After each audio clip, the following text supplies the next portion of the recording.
Hey everyone. Okay, we are going to call this, I think, as I make this up as we go, the Sunday morning show with Dr. Mina Blasey and Carrie Little, a coffee with Carrie version. Oh, I don't know. So here we are.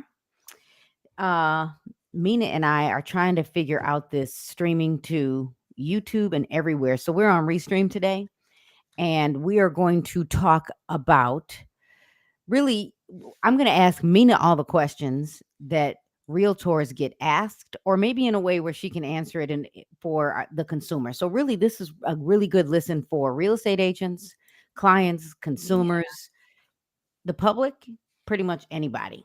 So here we are, Mina. You want to, we're just, I'm this is I'm really just I'm a conversation. actually just We're checking to on see. we're posting on YouTube right now.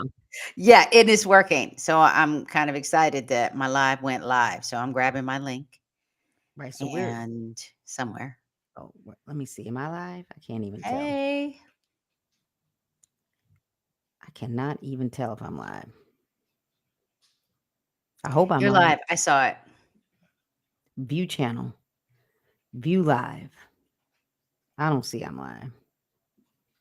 It's there. So anyway, while I'm trying to figure it out, we're not starting over no matter what. I'm not starting No, over. Um, you're there. I see you. yes, I'm live. So I'm gonna go add this to my Instagram as I'm talking. So okay, so Mina, Yes. in the real estate space, we get asked questions all the time on things like, well, would you live here? Or, what are the school scores? And we get questions that as a real estate agent, we can't always answer, or meaning we have to redirect them to school resources. So, what I thought I would do is today on the Sunday morning show with Dr. Mina Blasey and Carrie Little, that I would ask you questions. Yeah. Perfect. Uh, so Go I'm for let's it. so let's just jump right in. And I have a few. Our goal is not to hang out with all of you all day because some of it we have places to go. I'll start here. How do the school's academic scores and performance? I should have dumbed these down. ChatGPT this. How No, do it's schools? perfect. How do the school's academic scores and performance metrics compare to other schools in the area? And what do these numbers really mean for my child's education? Because I mean, like, first of all, I don't even think anyone would ask it to me like that. They would say, "So, Carrie, what do you think about the school?" So, answer that. You know, it could be just really for everyone because we get that question a lot. Help me out. So can I answer it?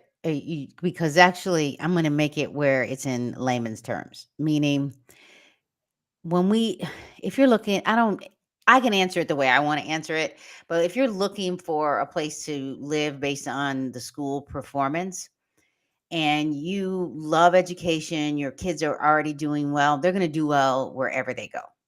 My question is, people look at the academic scores, they go to, I think there's a website called Great Schools. Great Schools pulls the same data from the state, and so they're giving it to you, but they might give you some opinions. And the ratings are from people who rate stuff. So that means that the community, if they have a bad day, they might go straight to great schools and give you their opinion on a school. And that's not a good place to go. You can get your better opinion by just walking into the front door of a school.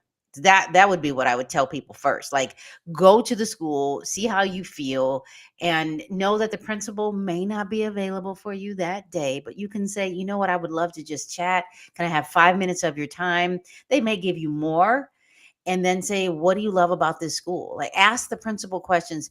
What are you most proud of? What do you love about the school? What would a teacher say about the school? What would a fourth grade parent say about the school? What would the ninth grade parent say about this school? And what would the students say about the school? Like, and if they can answer those questions, that means there's a connection in the community. Like, that's what I'm looking for, because I know that your children, my niece and nephew, went to dual immersion schools, and those test scores aren't going to be as high as other schools because they don't academically perform as well in English until they're like in fifth grade. So if there's testing in third, fourth, fifth grade, they're not going to do as well because their native language is being challenged by the new language that they're learning, whatever it is. Your my niece and nephew Spanish, but it could be Mandarin, it could be German, whatever that second language is. So metrics are important. And if I had to say, I'm really curious though, but the scores are like 45% of the kids in your school are proficient. I would challenge you to say, are they growing though? Because if a school, let's say they grew by 5% the previous year, that's profound. That means students are learning. You also have to remember that each student that comes in, they're not the same as the neighboring student or their friend, and depending on the parents' education. So if you have a bachelor's degree, you have a master's degree, it is statistically reliable to say that your children probably will outperform kids where parents didn't go to high school or didn't finish high school or So when you just have a say high school statistically diploma. reliable, like you So mean like something to think about. And I'm not, you have to consider that information. And that's because, first of all, don't let it get you all worked up. But if the school is performing, they're increasing their test scores year over year, and you already want to be a part of the community, and the community is a real community, like they're connected, that's where I want to go. I would, and they treat me well when I walk in the door, I'm all in. okay.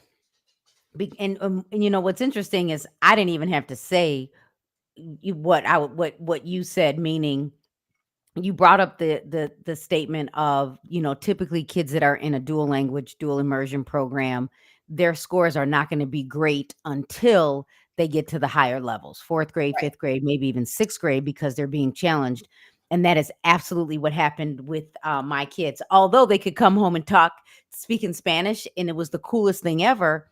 And however, I'm like, I'm all in. I stuck with it. And today, because they're both over the age of 20, they are Right. using the second language in their jobs.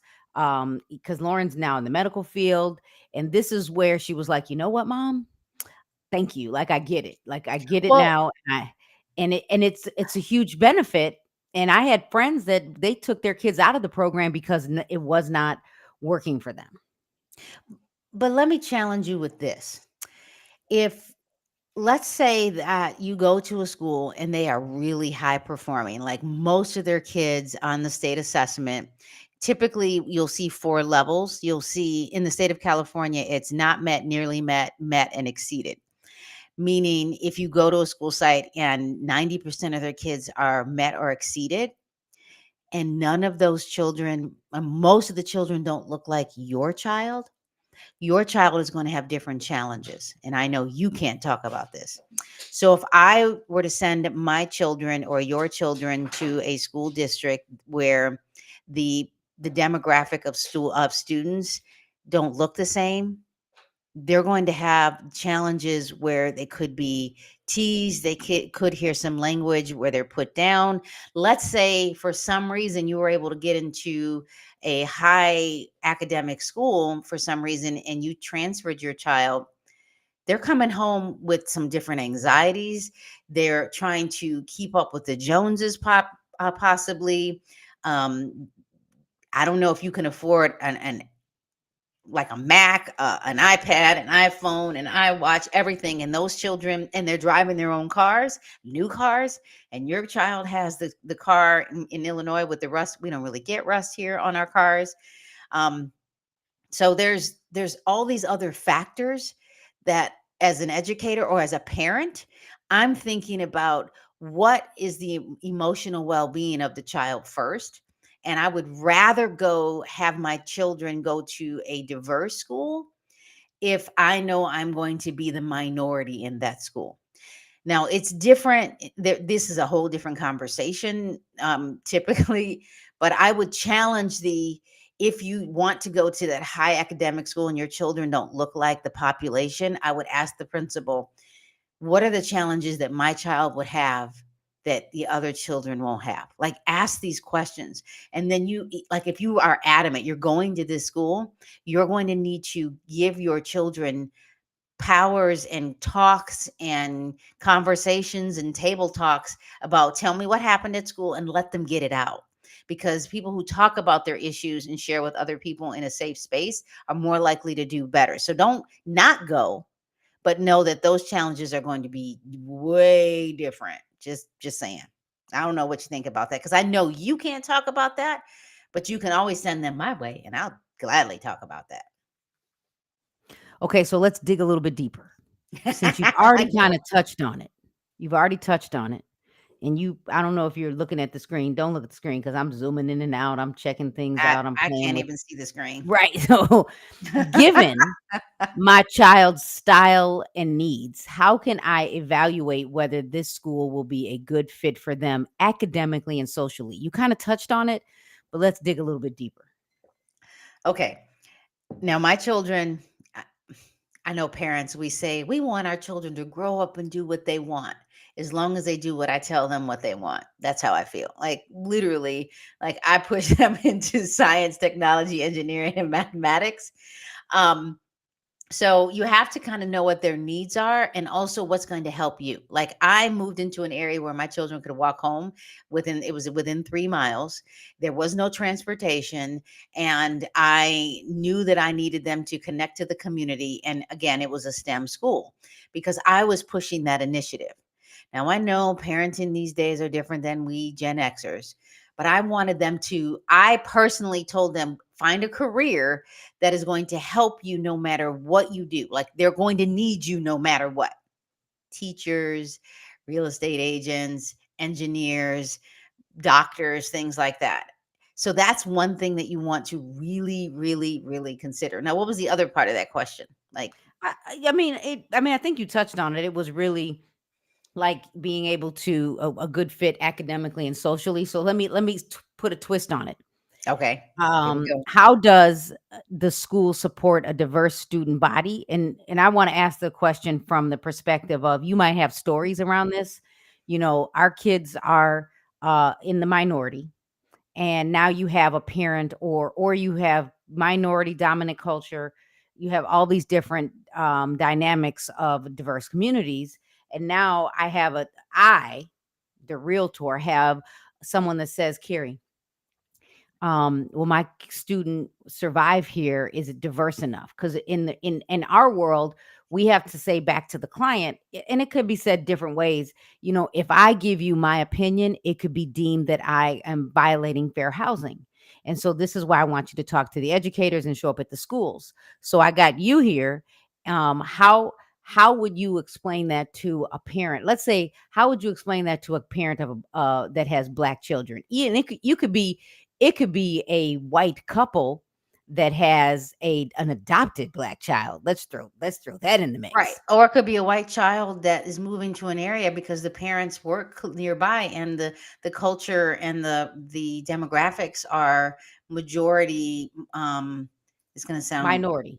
majority minority. It could be Latino, it could be Vietnamese, it could be black. It's just different. And so you have first of all you have to have those conversations. You have to have the conversations with the children. Personally, as a parent, I was like, find the friends, bring them home, because if I know they're at my house, I know what they're doing. But the conversation is, what are you doing to embrace the culture that is happening at your school site? And what culture are you creating to include everybody? Because my culture, another family's culture, another family's culture, teachers are a culture, support staff are a culture, and principals are a culture. That's a whole different dynamic. But the question would be, what is the culture of the school? Meaning, do you embrace other cultures? Do you embrace other people who are different? And are you okay with that? And even if the person doesn't, regardless of their personal beliefs, you can tell if they embrace who walks in the door. And there is a different feeling of, okay, like, and this is going to seem creepy. I I recommend that you not you kind of want to let the principal know that look, next year my child is going into kindergarten, my child is going to middle school, whether it's starting at 6th grade, 7th grade, sometimes middle school start at 5th grade. or my child is starting ninth grade there next year, you go and say, I would love to just see the school. The other thing you can tell the principals, look, I don't want to look like I'm creepy because that's a thing now. I'm going to observe when students come to school and I'm going to observe when they leave school. I just want you to know that I'm going to be there because if you don't, they're going to be like, this So person maybe is bring your kids. like, bring your child to say, look, this is what it is. Because a teenager's perspective of kids going in and out of school and they're confident is different than me as a Gen Xer. I'm just telling you because and it's even different more it's different for me because I was an assistant principal at a comprehensive high school. I remember I was also of a 712 school, so I know what it felt like to be around kids bigger than me in my 5'2.5", body. Kids are just bigger, but they're somebody's baby. So if you take a step back and you're like, oh my gosh, they're so big. But if they're leaving and they're smiling and they're chatting and they're talking to their friends and pick up and drop offs are smooth, I'm all in. I'm all in. So what If do you you watch, so go now ahead. let me ask this. So now I'm that parent and I want to know like you I mean I like cuz you're going to get people that say, is this a good fit? You had made a statement some time ago around really pause and think about look at the surroundings, Mhm. look at the teacher breakdown. Is my child going to be okay? And again, calling the school district and asking the school district, can you give me a breakdown of your programs? Because where I live, again, we have dual language, we have bilingual, we have gen ed English, Mhm. and we also have the schoolhouse rock, I mean early education, and we have programs for kids, even with autism.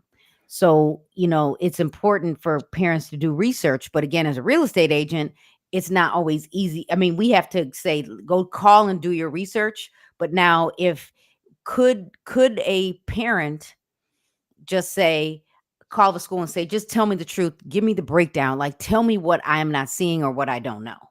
Could they Well, do that? first of all, call the principal. If you call the school district, there aren't very many people at the school district that can always help. And there's one of me in the data. So I get emails and I'm like 24 hours, 48 hours, I will get back to you. And the school site, th- schools should know their data. And if they don't, they should be able to point you to the data. I want to know that as a parent that the principal knows everything about the school. They can give you the what we call the school accountability report card. That's what we call them here in California. I think they're almost the same thing in Illinois. We just call them the school's report card. You can Google it. You can Google the name of the school. You type in that, you put report card.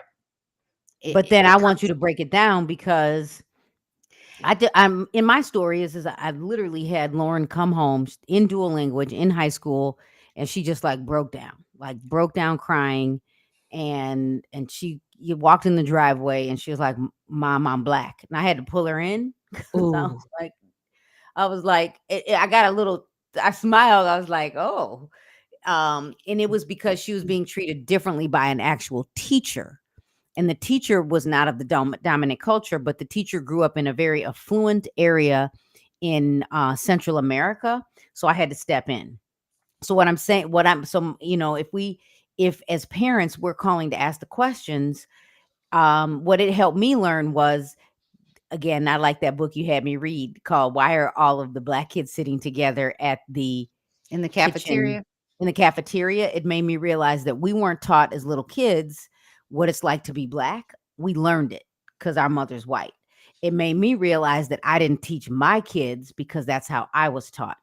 And what the experiences could be and how to voice it. So I stepped in and I was able to help her, have the tough conversations with the teachers. But I literally went in the classroom and sat with Lauren and the teacher and the person over that department got Oh, I involved. did not know this. Oh, Oh yeah, I had a whole. It was a thing because, and I mean, and it made her realize, she still knows Spanish, but it made her not want to be in it because this teacher didn't make it great. And I watched the dynamics of the classroom, and it was actually two of them that were experiencing it. It was Lauren, and the other child is white, so they were being treated tough. because they were not a part of the culture. They were not a native. So they were so the behaviors of the teacher had bad intentions, like she was showcasing it, and which is you cannot control what other people do, unfortunately. And that's the thing as a parent, no school, there aren't any schools that are perfect. I don't care what you do. Um, but we can teach our children to be resilient. And I wish that we were in a place where I could say that who you are and what you as the human you are going to be treated equally. This is the part where I'm going to say equally. Like you have the right to your human rights.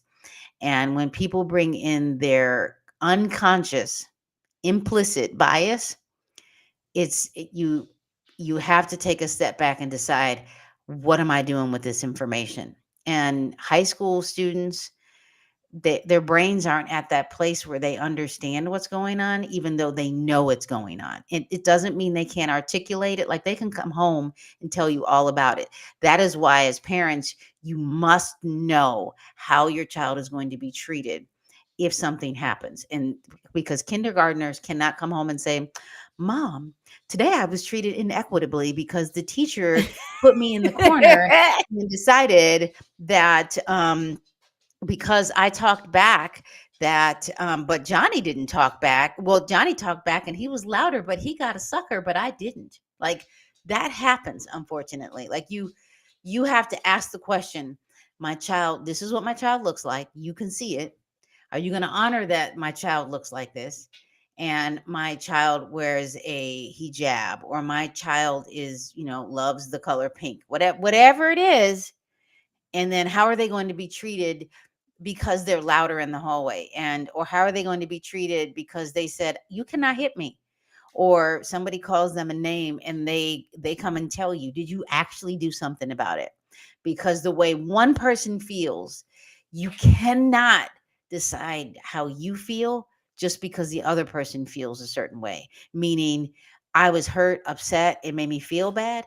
And when someone tells you how you should feel, like, you know what, you shouldn't feel that way, they didn't mean anything. If you do that, if that happens at that school site, run, run, run, run. Go to a different one. Okay. So, for those of you that are just joining, we are having a conversation around educators filling the gaps for real estate agents or realtors, licensees, because in our space, we could be deemed as we're steering and telling you what we think and bringing on our beliefs. And again, as a real estate agent, I will have the consumer say, Carrie, would you live here? And then I'll tell them where I live, why I live there.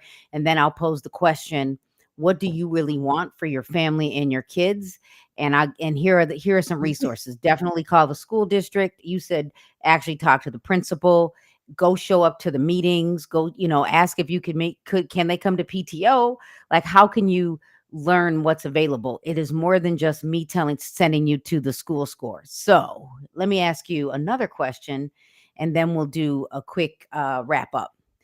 Can you provide insights on how the school's environment and culture accommodates students from various backgrounds, particularly those who may share our family's culture or ethnic identity? So now this is me talking like the consumer talking to a realtor, Okay, so that's because kind that's of what's bigger than happening. life.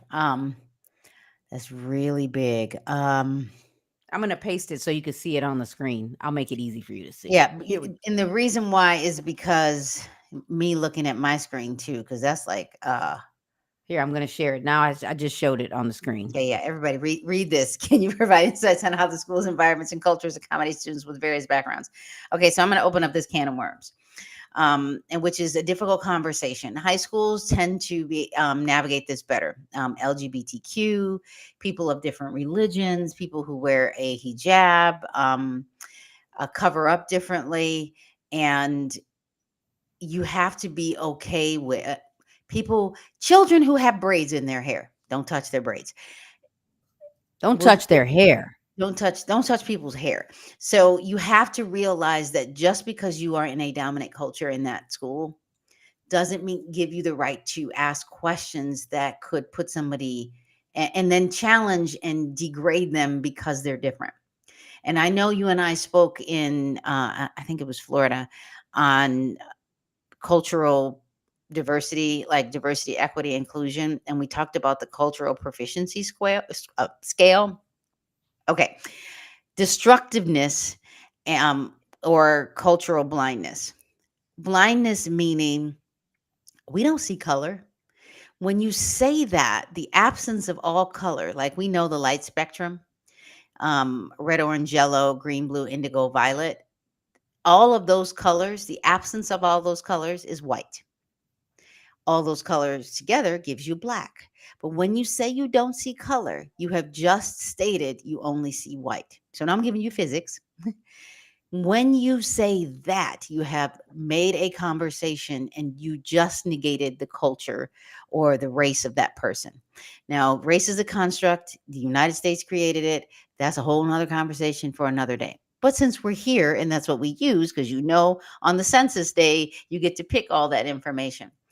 How you get to ask as a family, as a consumer for that school site, what do you do for people who look differently?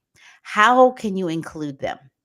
Can you, and how do you, and then what are the ways that you stop or help teachers understand that they are putting down a culture because of their belief systems? Because you have to be cautious, because my middle class beliefs are very different than the economically disadvantaged. And, as a former principal and teacher, okay, always a teacher, you have to remember that we have to see the person for who they are. They have the right to those human rights. And when you decide the destructive piece, when you decide to negate the idea that why do you wear braids? You shouldn't be wearing braids, for example. When you tell somebody that they can't do something based on their culture, you have negated the culture completely, and by making yours the right culture. There is no right or wrong culture. And that's the part that you have to be clear on as a parent. And that seems like a lot, but if you are involved and they embrace you and you say, can we be involved? Can we volunteer? And the principal says, yes, I'm all in. Because no two people are perfect. People make mistakes. And if the principal will own those mistakes, or even teachers, like, you know what, I made a mistake. I said this swear word in class. Let me call this parent before they call me. I mean, come on, we're human. We're totally human.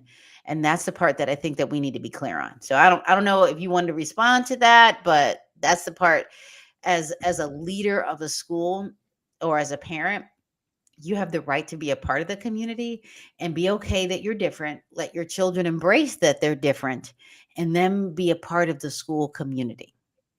So That makes before sense? we end, yeah, it makes sense. So before we end, what are 1 to 3 things that a real estate agent could do and or the consumer can do when they want to know more about the schools or even the community when it ties into, diversity, or where should my kids go? Okay, so number one, go to the school and ask to just see how you feel. Like if there's a lot of people in the office, just watch the dynamic. Just watch. See how people are treated. Do they say hello? Do they even know you're in the office? There's a security thing. Many schools here in the state of California, my current district that I'm in, you have to be buzzed in. Like you're not getting in the front door because they're looking at who you are, which I think is that's a gift. That's where, unfortunately, that's where we are. But see how you feel. Ask the principal, like if I could talk to a teacher, know that you can. What would they say about you? What would they say about the school? Do they like being here? Do they collaborate? Do they talk to each other? What if I could walk into the staff lounge? What would they talk about? Please write that down. If I walked into the staff lounge, what are they talking about? Meaning, are they putting little Johnny down? Oh my gosh, that can you believe? In other words, teachers have the right to say, I don't know what to do. This student is, behaving this way, and then calling the parent directly. But we call it gossip. And if you're not addressing it directly with the parent, like you have to address these things directly with the parent. You don't want to be the coffee pot, hang out the coffee pot and be the gossip. Like go directly to the family. And then lastly, ask for the school accountability report. Even if you don't understand it, look at it. Look for one thing academically. Is your student group because we do categorize people in demographics, economically disadvantaged, students with special needs, race, ethnicity, English language learner. Are they growing year over year? Your student group and then other student groups like that. If they're, even if it's a percent year over year, that means that there is a feeling and a belief that all students can learn, because they can. They just might not be at the same place, because the United States organized children by age because they need to do something to help educate the world, because people who are educated are less likely to go to prison. So I'll leave with that. Okay, so my takeaways for everyone are, especially if you are a real estate agent, number one, when your clients say, would you live here? Have them, do research, call the community, call the school district to get an actual breakdown of their scores and to find out what they offer and show up to the school. Number two is it's okay to reach out to the principal. As real estate professionals, we cannot steer, we can't violate fair housing, but we are going to get the questions. And I would highly recommend that you work with the community, work with the school district, so we don't violate any fair housing. So I'm Carrie Little, the designated managing broker of Caremark Realty Group in Illinois and in Florida. And this is my twin, where we're going to come live every Sunday. We're going to call it the Sunday Morning Show with the twins. Something. Yeah. And I'm Mina Blasey, or Dr. Mina Blasey. And I'm so excited about just the conversation that we're going to have on Sundays. And you can find me everywhere as Mina J. Blasey, or on YouTube as MJ Blasey. Thank you. I'm trying to figure out. We're trying to figure all this out. We're trying to figure out what's available. Like I'm testing all of the things Which, on this is the test, all of the Restream. things, the words, all So of the things, right? right. All right, everyone. So don't forget to follow us over on YouTube. I am Carrie Jo Little. You can see it on the screen, and then you can also see